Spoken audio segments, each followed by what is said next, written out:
জয়গুরু পরম প্রেমময় শ্রী শ্রী ঠাকুর অনুকূলচন্দ্রের শ্রীহস্ত লিখিত বাণী গ্রন্থ সত্যানুসরণ থেকে জাল ভক্তি অধ্যায়টি পাঠ করছি। অবিশ্বাসী ও বহুনষ্টিকের হৃদয়ে ভক্তি আসতেই পারে না। ক্লিবত্ব, দুর্বলতা অনেক সময়ে ভক্তির খোলস পড়ে দাঁড়ায়। তা হতে সাবধান হও। একটু কাঁদলেই বা নৃত্য গীতাদিতে উত্তেজিত হয়ে লম্পঝম্পাদি করলেই যে ভক্তি হলো তা নয় গো।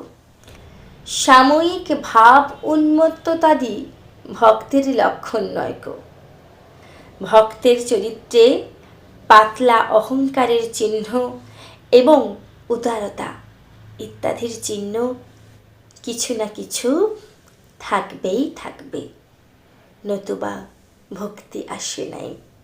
দুর্বল ভাব উন্মত্ততা অনেক সময় ভক্তির মতো দেখায়, সেখানে নিষ্ঠা নাই আর ভক্তির চরিত্রগত লক্ষণ নাই।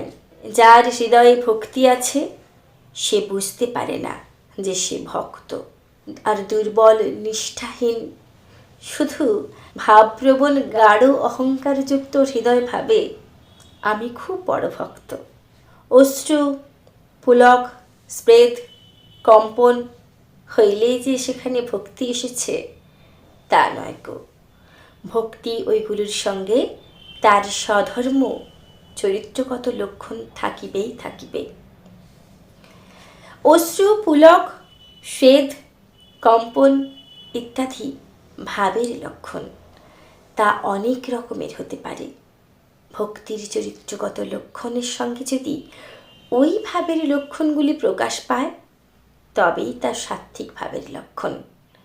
জাল ভক্তি মোটা অহংকারযুক্ত, আসল ভক্তি অহংকার মুক্ত, অর্থাৎ খুব পাতলা অহংকারযুক্ত।